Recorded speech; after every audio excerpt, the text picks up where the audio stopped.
ചാത്തൻകരി സ്വദേശി അനിയൻ കുഞ്ഞിനും കുടുംബത്തിനും ഇനി സ്വന്തം വീട്ടിൽ അന്തിയുറങ്ങാം.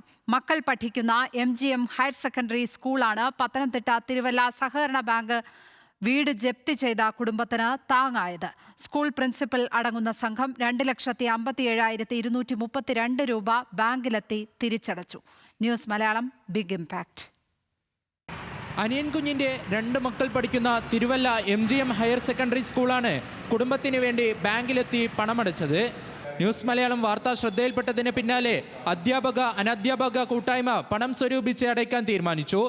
പ്രദേശത്തെ പൊതുപ്രവർത്തകരും ഒപ്പം നിന്നു. തുടർന്ന് വൈകിട്ട് 3 മണിയോടെ പ്രിൻസിപ്പൽ PK തോമസിന്റെ നേതൃത്വത്തിൽ ബാങ്കിലെത്തി പണമടച്ചു.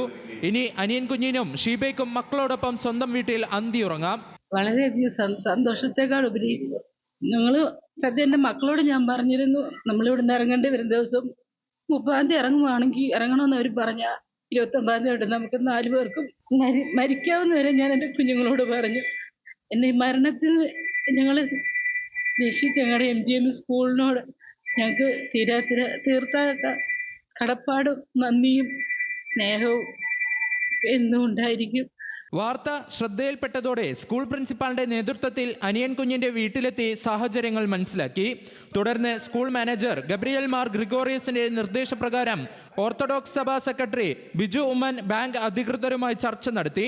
ഒടുവിൽ 2,57,000 രൂപ അടയ്ക്കാമെന്ന ധാരണയിലെത്തി. 3,23,000 രൂപ അടയ്ക്കേണ്ട സ്ഥലത്ത് 2,57,000 രൂപ വൺ ടൈം സെറ്റിൽമെന്റ് ആണ് എങ്കിൽ ഈ ജപ്തി നടപടികളിൽ നിന്ന് ഈ കുടുംബം രക്ഷപ്പെടുമെന്ന് മനസ്സിലായി.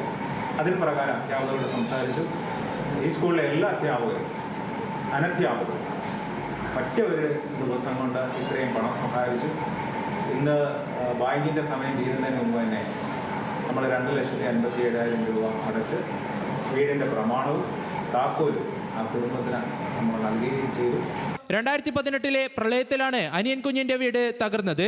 തുടർന്ന് സർക്കാരിൽ നിന്നും ലഭിച്ച ധനസഹായത്തിൽ വീട് നിർമ്മാണം ആരംഭിച്ചു. എന്നാൽ സാമ്പത്തിക പ്രതിസന്ധി നേരിട്ടതോടെ തിരുവല്ല അർബൻ ബാങ്കിൽ നിന്ന് വായ്പ എടുത്തു. തിരിച്ചടവ് മുടങ്ങിയതോടെയാണ് ബാങ്ക് ജപ്തി നടപടിയിലേക്ക് കടന്നത്. 5 സെന്റിൽ താഴെയുള്ളവരുടെ ബാധ്യതയിൽ ജപ്തി നടപടികൾ ഉണ്ടാകരുതെന്ന മുഖ്യമന്ത്രി പിണറായി വിജയന്റെ നിർദ്ദേശം നിലനിൽക്കെയായിരുന്നു CPIM നിയന്ത്രണത്തിലുള്ള ബാങ്കിന്റെ ജപ്തി നടപടി. ശ്രീരാജ് ബാബു, ന്യൂസ് മലയാളം, പത്തനംതിട്ട.